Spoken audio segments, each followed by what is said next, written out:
이때로부터 예수 그리스도께서 자기가 예루살렘에 올라가 장로들과 대제사장들과 서기관들에게 많은 고난을 받고 죽임을 당하고 제3일에 살아나야 할 것을 제자들에게 비로소 나타내시니 베드로가 예수를 붙들고 항변하여 이르되 주여 그리 마옵소서 이 일이 결코 주께 미치지 아니하리이다. 예수께서 돌이키시며 베드로에게 이르시되 사탄아 내 뒤로 물러가라. 너는 나를 넘어지게 하는 자로다. 내가 하나님의 일을 생각하지 아니하고 도리어 사람의 일을 생각하는도다 하시고 이에 예수께서 제자들에게 이르시되 누구든지 나를 따라오려거든 자기를 부인하고 자기 십자가를 지고 나를 따를 것이니라. 누구든지 제 목숨을 구원하고자 하면 잃을 것이요 누구든지 나를 위하여 제 목숨을 잃으면 찾으리라. 오늘 기도한 것처럼 사순절 첫 주일입니다. 사순절의 시작은 지난 수요일부터 사순절 1일이 시작되었고요. 지금 그리고 오늘 첫 주일을 맞이합니다. 주일을 빼고 부활주일까지 주일을 빼고 총 40일을 사순절로 지킵니다. 주보에도 지난주 주보에도 나와 있고 또 이제 매일매일 사순절 동안 제가 특별한 말씀들을 이렇게 보내드리고 있습니다. 묵상하시면서 기도 제목이니까 기도하시면서 이 사순절에 보내시면 좋겠습니다. 오늘 말씀의 첫 실마리는 21절에서 시작이 됩니다. 본문 첫 절이죠. 21절에 보면 이때로부터 이렇게 시작돼요. 이때로부터라고 하는 이 말을 조금 바꾸면 사실은 그때로부터 이렇게 해도 괜찮을 것 같아요. 바로 이때가 언제냐? 그 바로 21절 앞부분 본문을 보면 베드로가 예수님께 신앙 고백을 하는 장면이 나옵니다. 바로 앞에. 그리고 주님께 칭찬받는 장면이 나와요. 정말 네가 신앙 고백 똑바로 잘했다. 이런 칭찬을 받는 말씀이 나오는데 그것이 딱 끝나고 나서 이때로부터 이렇게 오늘 본문이 시작이 돼요. 베드로가 신앙 고백을 정말 잘하고 예수님이 그 고백에 칭찬을 하시고 그리고 나서 21절에 이때로부터 하고 본문이 시작되는 거예요. 예수님과 제자들 사이에서 예수님의 사역에 있어서 아주 중요한 전환점이 되는 부분이 바로 이 시점입니다. 이때로부터.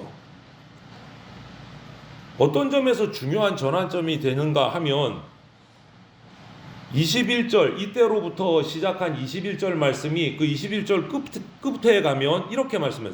비로소 나타내시니 그러고 21절이 맞아요. 비로소 뭔가 얘기를 하신 거예요. 예수님이. 이때로부터 시작하시고 21절 마지막에 비로소 나타내시니 뭔가 제자들에게 이제까지는 하지 않으셨던 보여주지 않으셨던 그 무언가를 이때 나타내신 거예요. 베드로의 신앙 고백을 받으시고 칭찬해 주시고 지금까지 단 한 번도 나타내시거나 가르쳐 주신 적이 없으신 말씀이 드디어 비로소 나타내시니라. 제자들과 예수님 사이에 아주 전환점이 되는 딱 그 부분인 거예요. 21절. 그럼 뭘까? 베드로가 신앙 고백하고 칭찬하고 지금까지 보여주시지도 않은 한 번도 얘기하지 않으신 그 무언가를 얘기해 주셨는데 그게 뭔가? 그 나타내심의 중심이 뭔가? 예수님이 이렇게 질문하십니다. 그 앞부분에 이 말을 하시기 전에 베드로의 신앙 고백 부분을 다시 한번 상기해 보면 너희는 나를 누구라고 하느냐? 제자들에게 질문하셨어요. 베드로가 여기서 정말 대단한 대답, 신앙 고백을 합니다. 주는 그리스도시요 살아계신 하나님의 아들이십니다. 정말 만점짜리 고백을 한 거예요. 만점짜리 고백. 이 고백을 받으시고 예수님이 대답을 이렇게 하셨습니다. 네가 말한 대로 바로 내가 메시아다. 내가 그리스도다. 이제 너희들이 내가 메시아인 줄 알았으니까 이제부터 내가 너희들에게 가르쳐 줄 게 있다. 단 한 번도 얘기하지 않은 거. 메시아가 어떻게 살아야 되는지, 메시아는 어떤 존재인지 내가 이제부터 말하겠다. 그리고 제자들에게 무슨 말씀을 하셨느냐? 메시아 되신 예수님이 이제 예루살렘으로 올라가서 그 기득권층이었던 바리새인과 서기관과 대제사장들에게 많은 고난을 당하고 죽임을 당할 것이다. 그리고 그것으로 끝나지 않고 다시 부활할 것이다. 이것이 이제 앞으로 메시아인 내가 갈 길이다. 이것을 처음 얘기해 주셨어요. 이전에는요 이런 말씀 하신 적이 없어요. 제자들에게도. 드디어 베드로의 신앙 고백이 딱 맞춰진 이후에 메시아로서 가실 길을 쭉 죽으실, 고난당하실 것, 죽으실 것, 그리고 부활하실 것, 이것을 처음 얘기해 주신 거예요. 이것이 바로 오늘 21절 끝에 말씀하신 비로소 나타내시니라, 이 말씀의 내용인 거예요. 그런데 여기서 이렇게 딱 말씀하시고 나서 문제가 발생했습니다.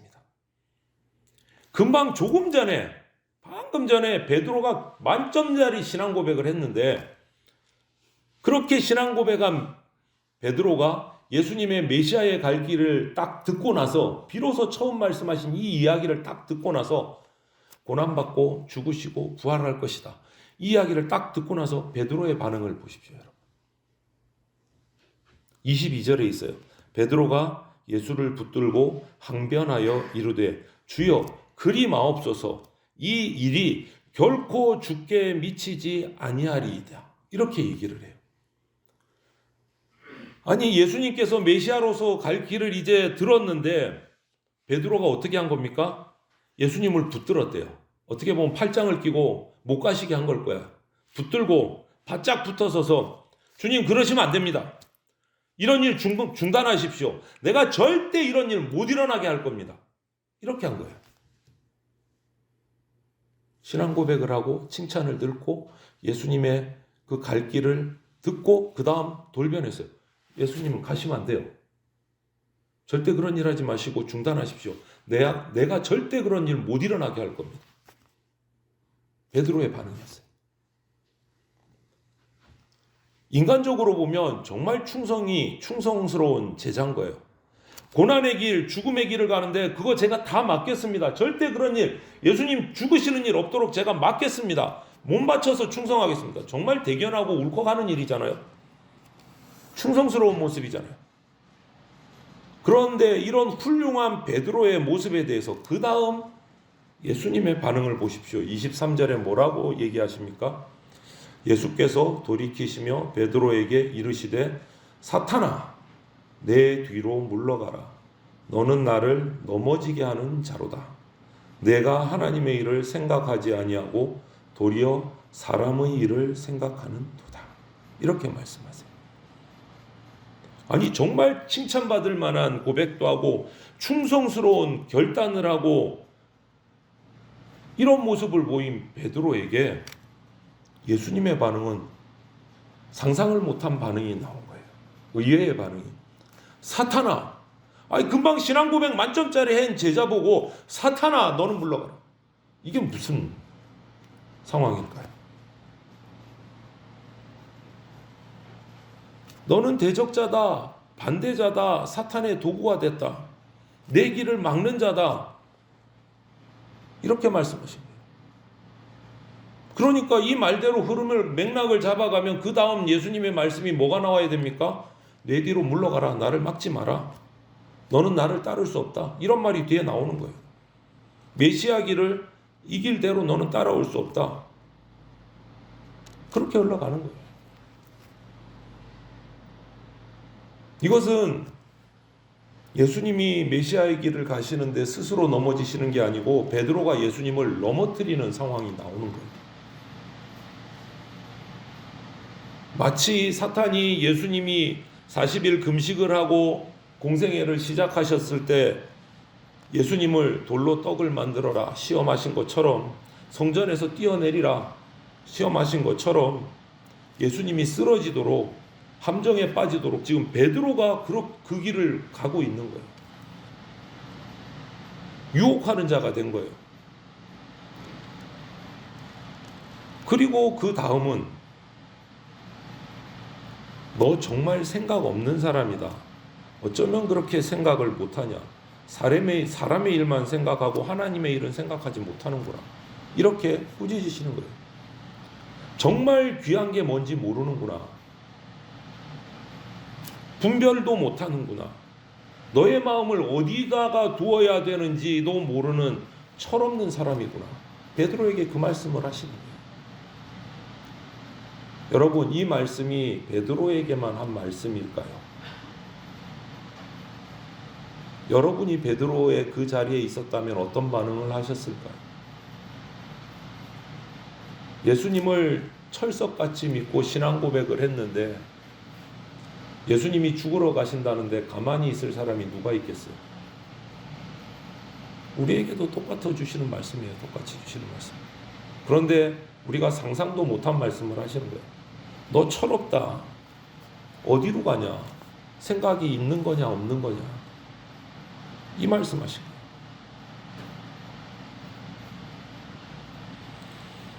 여러분, 베드로가 이 말씀을 들었을 때 어떤 생각이 들었을까 한번 생각해 보십시오. 베드로의 자리에서 입장에서 한번 생각해 보십시오. 얼마나 당황스러웠겠습니까? 아니, 조금 전에 칭찬해 주셔놓고 사탄아 물러가라. 너는 내 대적자다. 사람의 생각만 하는구나. 갑자기 꾸지람을 들었어요. 얼마나 당황스러웠을까요? 이게 무슨 일일까? 어이가 없이 정신이 없었을 거예요. 정말 충격이었을 겁니다. 예수님에 대한 정말 만점짜리 신앙 고백, 충성, 열정, 사랑, 모든 것 지금까지 주님께 드렸던 것이 산산조각 깨어지고 무너지는 순간인 거예요. 이 말함, 사탄아 물러가라. 나는 고백했는데, 나는 정말 열심히 했는데, 충성을 다했는데, 시간도 드리고 물질도 드리고 사랑도 드리고 다 했는데 사탄아 물러가라. 단 한마디에 모든 게 깨진 거예요. 지금까지 해왔던 모든 것이. 어쩌다 이 지경이 됐을까, 여러분? 정말 안타까운 모습이지 않습니까?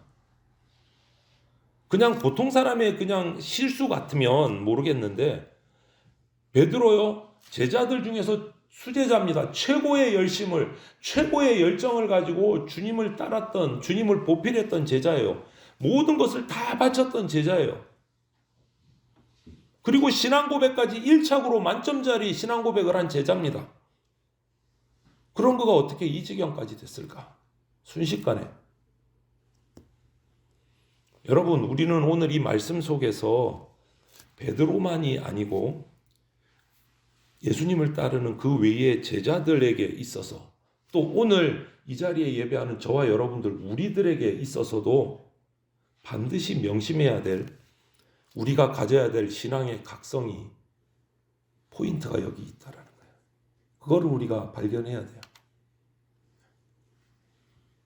그 말씀이 오늘 이 속에 있습니다.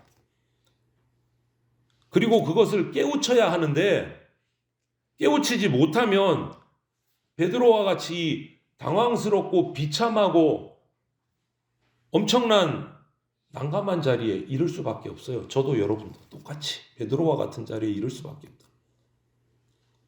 그러면 오늘 베드로가 깨닫지 못하고 이제 깨달아야 할, 우리가 깨달아야 할 신앙의 각성 포인트가 뭘까? 오늘 한번 살펴보겠습니다. 24절을 한번 보십시오. 이에 예수께서 제자들에게 이르시되 누구든지 나를 따라오려거든 자기를 부인하고 자기 십자가를 지고 나를 따를 것이니라. 이렇게 말씀하세요. 여기서 이 말씀을 한 번 더 정리를 해야 됩니다. 예수님께서 먼저 제자들에게 이렇게 말씀하셨어요. 너희는 나를 누구를 아느냐? 베드로가 대답합니다. 주는 그리스도시요 살아계신 하나님의 아들이십니다. 야, 정말 훌륭하다. 네가 고백한 대로 내가 바로 그리스도 메시아다. 이제야 제대로 나를 알았구나. 단순한 선생이 아니고 단순한 나라의 해방을 일으킬 해방자가 아니고 그리스도로 너희들이 제대로 알았구나. 그러면 이제 하나의 관문, 문제가 남았다. 라고 이제 말씀하시는 거예요. 이게 뭐냐? 너희들이 나를, 예수 그리스도를 제대로 보았다면 저와 여러분이 예수님을 수십 년을 믿었던, 수년을 믿었던, 모태신앙이던 그 연수와 상관없이 예수님을 이제 제대로 보았다면 그 다음엔 너의 모습도 제대로 봐야 된다. 너의 모습도. 여러분, 우리가 상대를 제대로 파악하지 못하면 그 앞에서 내 모습도 제대로 모릅니다. 상대를 제대로 보지 못했기 때문에 그 앞에서 내 모습이 어떻게 비치는지도 우리가 깨달을 수가 없어요. 우리가 예수님이 누구인가, 내가 믿고 있는, 내가 따르고 있는 예수님이 어떤 분이신가, 이것을 우리가 믿음으로 제대로 알았다면 그 다음에 내 모습이 어떤가, 예수님 앞에서 그것을 제대로 알아야 된다. 하나님 아버지 앞에서는 우리는 자식입니다. 아무리 자식이 훌륭해도 자식이지 아버지를 넘어설 수 없어요. 아버지는 아버지고 자식은 자식인 거예요. 그게 뒤바뀔 수는 없는 거예요. 그런데 이걸 잘 모르기 때문에 오늘 베드로와 같은 문제가 우리들 중에도 일어나는 겁니다. 아버지와 자식이 바뀐 줄로 착각하고 살아가는 거예요. 예수님과 예수님을 따르는 신앙 고백한 제자의 관계가 뒤집히는 걸로 착각하고 살아갈 때가 우리 가운데 있다는 거예요, 여러분. 내가 예수님을 만들어갈 때가 있다라는 거예요. 내 마음대로. 말이 됩니까? 안 되죠. 그런데 우리가 그렇게 살 때가 많아요. 내가 예수님을 마음대로 바꿀 때가 많아요. 내 취향대로.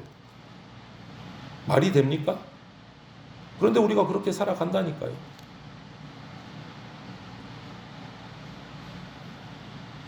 오늘 말씀에 분명히 얘기하십니다. 너희는 나를 누구라고 하느냐? 내가 누군 줄 아느냐? 주는 살아계신 하나님의 아들이시고 그리스도이십니다. 고백해요. 그러면 이제 너를 제대로 봐라. 저와 여러분들에게 하시는 말씀이에요. 스스로를 제대로 봐라. 너가 누구냐? 베드로가 누구냐? 우리가 누구냐? 그 말씀을 하시는 거예요, 여러분. 저와 여러분들에게. 그리고 분명하게 주시는 말씀이 이겁니다. 너는 따르는 자다. 너는 선택과 소명에 응답하는 사람이다. 떠나라 하면 떠나고, 가라 하면 가고, 서라 하면 서고, 죽으라 하면 죽는 거다. 너는 하나님의 음성에 따르는 자다. 이 말씀을 하시는 거예요, 여러분. 바뀌는 게 아니다라는 거예요. 비참하세요? 내가 그것밖에 안 된다고 생각하세요? 그래서 바꾸십니까? 아버지와 자식의 자리를, 예수님과 제자의 자리를 바꾸십니까? 내 마음대로 예수님을 막 요리하십니까? 내 스타일이 안 맞으니까? 내 스타일대로 바꾸십니까? 그게 더 말이 되지 않지 않아요? 우리는 예수 그리스도를 따르는 자입니다. 예수 그리스도에게 명령하는 자가 아닙니다, 여러분. 우리는 예수님을 따르는 자예요. 그렇기 때문에 내 뜻에 주님을 맞출 수가 절대 없습니다. 그리고 또 뭐라고 말씀하십니까? 자기를 부인해야 된다. 자기를 부인해야 된다.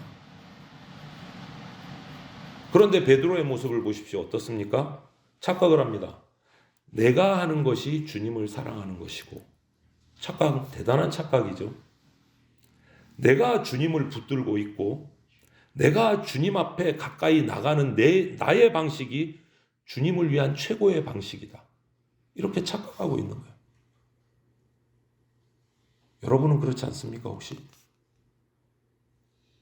베드로와 같은 똑같은 착각을 하는 부분 없습니까? 신앙생활에서.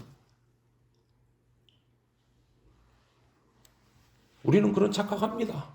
그런데 착각을 해놓고도 착각했는지 안 했는지 모르는 게 우리예요.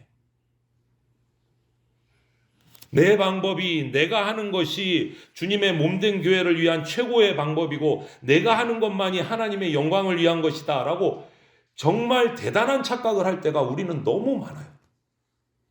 너무 많아요. 잘 봐야 됩니다. 또 한 가지 착각이 있어요. 베드로의 가장 착각의 하이라이트. 내가 주님에게 명령할 수 있다. 주님, 내가 절대 그런 일이 일어나지 않도록 하겠습니다. 내가 주님의 앞길을 내 뜻대로 바꿀 수 있다. 명령할 수 있다. 베드로의 마지막 착각이에요. 그리 마옵소서. 그렇게 하면 안 됩니다. 예수님 앞에 경고를 하고 명령을 해요, 여러분. 지금 베드로가. 뿐만 아니고 자신이 주님의 미래까지 보장할 수 있다고 착각을 해요. 이 일이 결코 주님 앞에 미치지 않도록 하겠습니다. 주님의 미래를 보장하는 거예요, 베드로가. 예수님과 제자가 좀 어떻게 바뀐 것 같지 않습니까? 이 상황을 보면 이상하지 않습니까, 여러분? 그런데 우리가 그러고 살 때가 많다고요. 베드로만 그런 게 아니고 우리가 베드로 같다는 겁니다. 이래서 안 되고요, 저래서 안 되고요.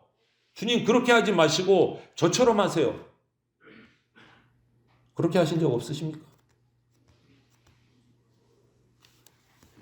여러분, 자기 스스로를 볼 줄 모르는 장님이 큰 착각을 하는 겁니다. 그래서 주님이 오늘 베드로를 깨우치시는 겁니다. 일어나라, 정신 차려라. 네가 누군지 봐라. 너는 따르는 자다. 너는 내가 명령할 때 예 대답하고 순종하는 자다. 너를 부인하고 나를 따르는 자다. 그것을 얘기해 주시는 거예요, 여러분. 여기서 자기를 부인한다 할 때 부인이라는 이 말은 여러 가지로 얘기할 수 있어요. 철저하게 자기 자신에 대해서 잊어버리라고 하는 말씀이시기도 하고, 내가 주님을 따르는 자일 뿐이지 다른 어떤 모습은 생각하지 않는다라는 의미도 있어요. 더 이상 내가 내 것이 아니고 그분이 내 안에 거하신다.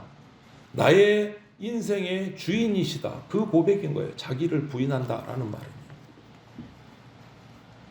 그런데 정황적으로 미루어 봤을 때 여기서 조금 베드로가 착각을 하고 있었던 것 같아요. 이 부분에서부터. 베드로는요, 예수님을 따르기 위해서 부모님도 놔두고 예수님을 따랐습니다. 자기의 천직인 업으로서 그물도 배도 다 버려두고 주님을 철저하게 따랐습니다. 왜 버렸습니까? 그걸 잘 생각해 봐요. 왜 버렸습니까? 정말 주님을 위해 버렸습니까? 아니면 나를 위해 버렸습니까? 조금이라도 그 속에 베드로의 욕심이 안 들어가 있습니까? 여러분은 왜 주님 앞에 나와서 예배하고 믿는다고 하십니까? 정말 100%, 200% 주님을 위해 바치시는 겁니까? 인생을? 조금도 내 욕심이 그 가운데 없습니까? 내 생각이 없습니까? 베드로는 여기서 갈등이 생기고 혼란이 생긴 거예요. 자기를 버린다고 하는 것은요, 주님 때문에 아무것도 얻지 못해도 그냥 주님을 따르는 거예요. 아무것도 없다고 해도 주님을 따르는 거예요. 그게 자기 부인이에요, 여러분. 그리고 그 구체적인 결단으로 십자가를 지고 주님을 따라가는 게 자기 부인이에요. 여러분, 십자가는 그 당시 부끄러운 도구예요. 최고의 사형 집행 도구, 가장 비참하고 공포스러운 도구입니다. 이 말씀이 뭡니까? 주님을 따르는 것이 곧 십자가 지는 것인데 그것이 내게 영광이 된다? 나에게 어떤 충족이 온다? 능력이 된다? 아니잖아요. 예수님을 따른다는 거. 그야말로 자기 부인은, 예수님 앞에서 자기를 부인한다는 것은 자기 욕심을 내려놓는 겁니다. 자기를 향한 유혹을, 욕망을, 야망을 내려놓는 겁니다. 그리고 죽음으로라도 예수님을 위해서 헌신하겠다고 하는 모습이 바로 자기 부인이에요. 그냥 주일 하루 주님 앞에 나와 엎드린다, 자기 부인 만족, 이거 아니에요, 여러분. 이거 아니에요. 이렇게 오늘 설교 말씀에 제가 심하다 싶을 정도로 말씀을 전하는 것은 우리가 잘못 생각하고 있던 신앙적 가치관이 깨져야 바로 설 수 있는 첫걸음이 시작될 수 있기 때문에, 어지러운 도화지에 깨끗이 지우지 않으면 그 다음 예쁜 그림을 그릴 수 없기 때문에 우리는 지금 지우는 작업을 하는 겁니다. 새로 세우는 작업, 새로 그리는 작업을 하는 게 아니에요. 지우는 작업을 하는 겁니다. 지우는 거는 힘들어요. 그리는 것보다 아픕니다. 여러분, 도화지를 지우개로 한번 스케치한 지우개로 그림을 지우개로 지어보세요. 때가 밀려 나옵니다.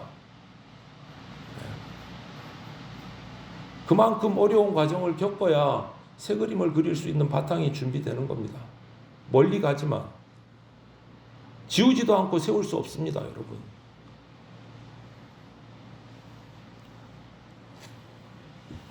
주님이 이렇게 말씀하십니다. 누구든지 나를 따라오려거든 자기를 부인하고 자기 십자가를 지고 나를 따를 것이니라. 적당히 따라오라가 아닙니다, 여러분. 자기를 부인하고 자기 십자가를 지고, 뭡니까? 열심을 다해서 완전히 전심전력을 다해서 쉼 없이 계속해서 따라야 된다라는 말씀이에요, 여러분.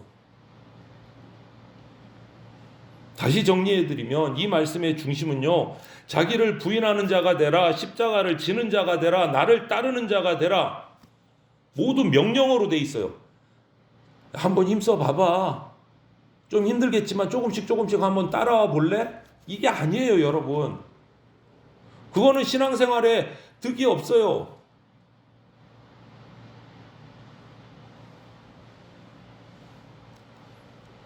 정말 나의 모습이 주님 앞에서 어떤 모습으로 변화되고 어떤 모습으로 세워질 것인가 상상을 해보세요. 그것을 말씀하시는 거예요. 자기를 부인하고 자기 십자가를 지고 예수님을 온전히 따를 때 내 삶이, 내 인생이, 내 생각이 어떻게 변화될 것인가, 어떻게 거듭날 것인가, 이것을 상상하면서 따르라는 거예요, 여러분. 어설프게 따르지 말고. 어떻습니까, 여러분? 예수 그리스도 안에서 여러분의 모습은 어떻습니까?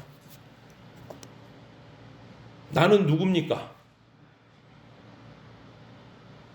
내가 예수 그리스도 안에 완전히 100% 녹아질 때 우리가 그냥 입에 달고 다니는 진짜 그리스도인이 되는 겁니다, 여러분. 그리스도의 사람이 되는 겁니다. 예수 그리스도 안에 100% 완전히 녹아질 때, 말로만 나는 그리스도인이야, 크리스천이야, 기독교인이야, 이게 아니다라는 거예요.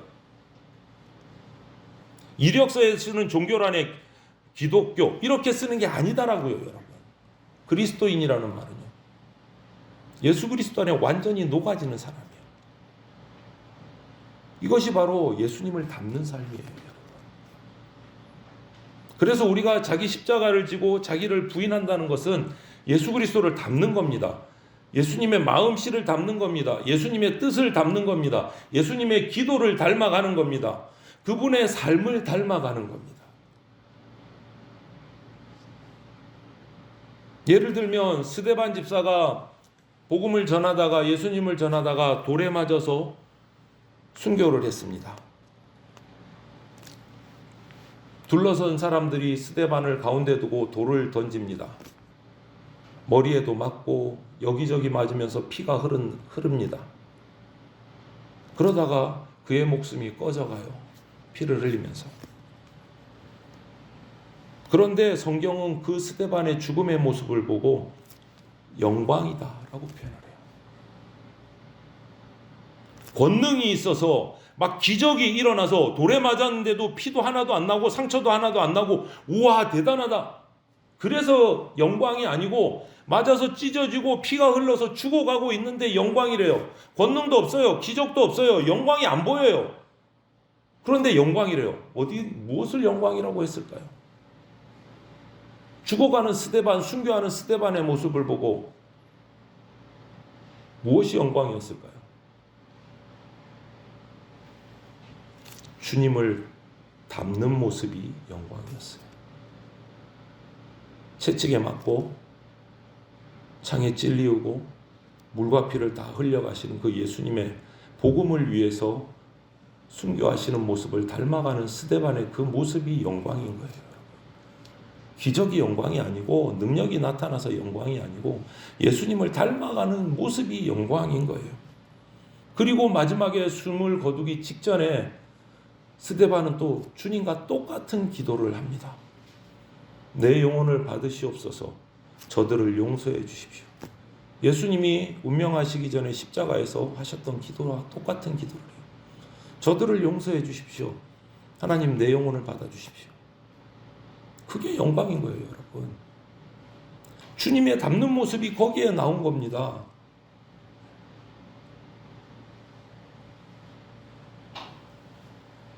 야, 예수님 잘 믿으니까 우리 아들이 대학교 와서 뭐 대기업체 붙었어. 뭐 우리 사업이 잘 돼. 그게 영광이 아닌 거예요, 여러분. 그거는 저 밑에 부수적인 축복의 일부분일 뿐이에요. 거기에 시선을 꽂아두고서는 예배하고 예수 믿고 기도하지 마세요. 예수님의 수준이 낮아져요. 기독교의 수준은 그런 수준 아니에요, 여러분.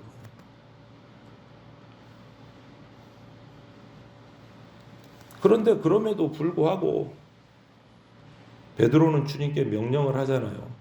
자신의 뜻을 따르라고, 거기 갇히지 말라고, 내가 지켜드리겠다고, 미래를 보장하겠다고.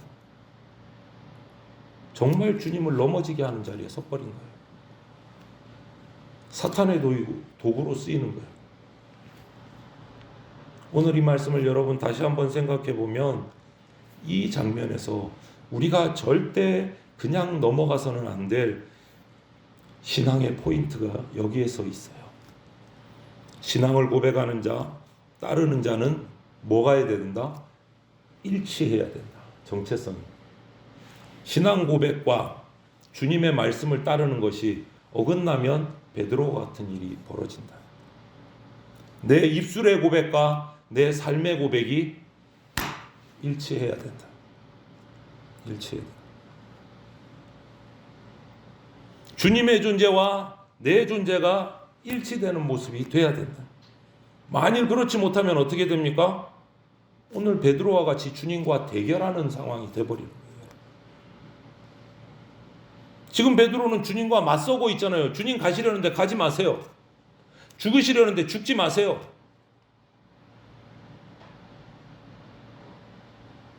아니, 주님이 죽으셔야 우리가 살아나는데 주님을 못 죽게 하는 거잖아요. 베드로가 대결하는 거예요. 사람의 일로 하나님의 일을 막아서고 있는 거예요. 지금 사람의 열심이 하나님의 역사와 사역을 맞서고 있는 것. 불순종의 모습이에요. 여러분, 이거는 신앙의 모습이 아닌 거예요. 불신앙의 모습이에요. 바로 이것이 신앙 고백을 한 사람이 자기 모습에 대해서, 자기 존재에 대해서 깨우침이 없고 각성이 없기 때문에 이런 모습이 나오는 거예요. 감동받아서 고백은 했습니다. 내가 예수님 믿습니다. 사랑합니다. 그것으로 끝이 아니고 삶이 따라와야 된다. 여러분, 삶 속에서 그런 삶을 사셔야 돼요. 그게 일치하지 않으면 이런 베드로와 같은 안타까운 모습이 나오는 거예요. 말씀에 대한 감정적인 감동만 있고 깨우침이나 각성이 없기 때문에 삶이 못 따라오는 거예요. 서두에 시작드렸듯이 우리가 사순절을 지내고 있습니다. 현수막도 달려놓았는데 이 부분에 우리 우선 가장 먼저 신앙의 각성이 필요합니다. 이 사순절을 지내시면서 주님은 누구신가? 그리고 나는 누구인가? 나는 주님을 따르는 자인가? 주님께 명령하는 자인가? 나는 나를 부인하는 자인가? 내 존재를 고집하는 자인가? 나는 십자가를 지는 사람인가? 십자가를 피하는 사람인가? 이 사순절에 우리가 고민해야 될 질문들입니다. 어떤 신학자가 책에 이런 글을 써놓은 것을 봤어요. 권면을 하면서 성도들에게 적은 글인데 제가 읽어드리겠습니다. 당신이 즐겨 십자가를 지면 그 십자가가 당신을 져줄 것이고 그 십자가가 마침내 당신이 원하는 목적지로 인도할 것이며 조금도 두려워하거나 괴로워할 필요가 없습니다. 라고 적어놨어요. 이해가 되세요? 자기를 부인하고 자기 십자가를 진다면 그 십자가가 내 짐을 오히려 져준다는 거예요. 내가 십자가를 진다고 졌는데 뒤집어져서 십자가가 나를 지고 있다는 거예요. 나를 져준다. 그리고 마침내 천국까지 이르게 해주신다. 목적지까지 인도하신다는 거예요. 여러분, 이 말씀을 붙드십시오. 오늘 예수님의 명령을. 내가 없어진다고 해도 세상에서 내가 사라진 게 아니고 내 뜻이 줄어든다고 해도 내가 줄어든 게 아니고 조금도 두려워할 필요가 없다라는 거예요. 예수님이 그 모든 내가 내어놓은 것에 채워주신다는 거예요. 채워주신다. 성경이 말하는 채워주심의 최소한의 수치는 뭡니까? 최소한의 수치는 30배예요. 그 다음이 뭡니까? 60배예요. 그 다음은 100배예요.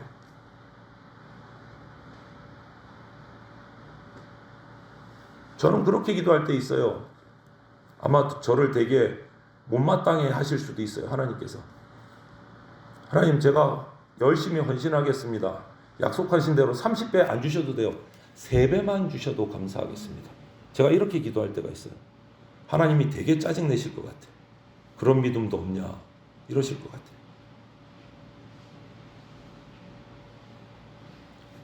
여러분, 십자가를 지는 것이 여러분의 설 자리를 바로 찾는 겁니다. 예수 그리스도가 여러분에게 맡긴 십자가를 지는 것이 여러분 인생에 바로 서는 자리가 바로 그 자리예요. 다른 데서 찾지 마세요. 십자가를 질 때 내가 바로 설 수 있습니다. 자기를 부인하고 십자가를 지는 것이 그리스도인인 저와 여러분이 서 있어야 될 바른 자리를 찾고 있다라는 거예요. 그리스도를 위해서 고난의 십자가를 질 각오를 하고 있지 않다면, 그런 각오가 없다면 저와 여러분들에게 혹시라도 하나님 나라의 일을 하기에는 적합하지 않습니다. 하나님 나라를 사모하는 사람은 많습니다. 요즘 마태복음을 계속 새벽마다 큐티 본문에 따라 묵상하고 있는데요. 예수님의 말씀을 듣는 사람은 수없이 많이 몰려들었습니다. 그런데 그 말씀을 깨닫고 천국의 비밀을 깨달은 사람은 소수밖에 없어요. 하나님의 나라를 사모하는 사람 많습니다. 나가서 믿지 않는 사람에게 물어보세요. 천국이 좋습니까? 지옥이 좋습니다. 전부 다 천국이 좋다 그래요. 그런데 천국 갈 행동은 안 해요. 그런데 지옥은 또 가기 싫어요. 어떡하자는 거예요?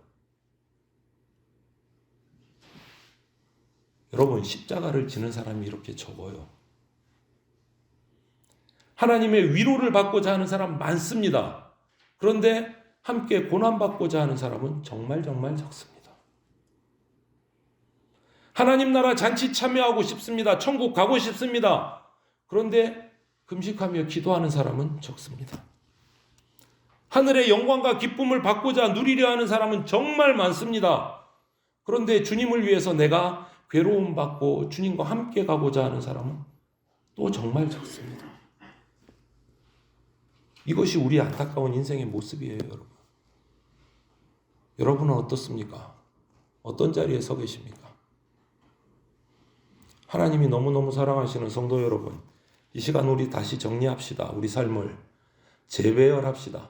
내 삶의 일정들을 다 한번 내 앞에 적어놓고 무엇이 가장 우선인가 한번 살펴보시고 기도하면서 이 사순절 기간 동안에 내 삶의 24시간의 일정을 다시 한번 주님 중심으로 재배열하는 작업을 하시기를 바랍니다. 말씀 중심으로 재배열하십시오. 그게 각성하는 겁니다. 나는 주님을 따르는 자입니다. 나는 나를 부인하는 자입니다. 나는 십자가를 지는 자입니다. 그것을 순서대로 해서 자신의 일상을 다시 한번 재배열해 보십시오. 그리고 살아가 보십시오. 하나님이 주시는 어떤 영광이 있는지 맛보게 될 겁니다. 은혜가 새로워집니다, 여러분. 능력이 나타납니다. 하나님의 기쁨이 우리 가운데 풍성하게 임합니다. 신앙의 가치관, 내 생각 자체가 바뀌는 겁니다. 우리 존재가 이 사순절을 지나가면서 새로운 깨우침으로 이 사순절 기간 동안에 다시 변화되고 각인되는 그러한 축복이 여러분 가운데 풍성하기를 주님의 이름으로 축원을 드립니다. 아멘. 함께 기도드리겠습니다. 사랑이 많으신 하나님, 사순절 첫 주일을 맞아서 베드로와 예수님 간의 모습을 살피면서 그 베드로의 안타까운 모습들이 나에게도 있음을 발견하게 됩니다. 주님, 우리의 어리석음과 완악함을 이 시간 내려놓사오니 불쌍히 여겨주시고 용서하여 주시옵소서. 주의 음성을 듣고 나를 부인하고 나의 십자가를 지고 예수 그리스도를 따라가는 자로 내 삶이 변화되게 하여 주시옵소서. 우리 일상의 모든 것들을 주님 앞에 내어놓고 주님 중심으로 다시금 재배열하는 작업이 이 사순절 기간에 우리 가운데 일어나게 하여 주시옵소서. 그 모든 영혼들마다 축복하시고 은혜를 베풀어 주실 줄 믿고 주 예수 그리스도의 이름으로 기도드립니다. 아멘. 기도드리겠습니다. 주 예수 그리스도의 피 묻은 십자가 은혜와 독생자를 보내주신 하나님 아버지의 그 크신 사랑과 지금 이 순간에도 역사하고 계시는 성령님의 보호 인도하심이 예수 그리스도의 십자가 고난을 묵상하는 사순절 첫 주일을 맞이하며 나를 부인하고 나의 십자가를 지고 나를 따르라는 주님의 명령 앞에서 나는 주님을 따르는 자요, 나는 나를 부인하는 자요, 나는 십자가를 지는 자임을 깨닫고 주님의 명령에 순복하기로 결단하는 대전장로교회 성도들과 모든 주의 백성들 머리 위에 영원토록 함께 있을지어다. 아멘.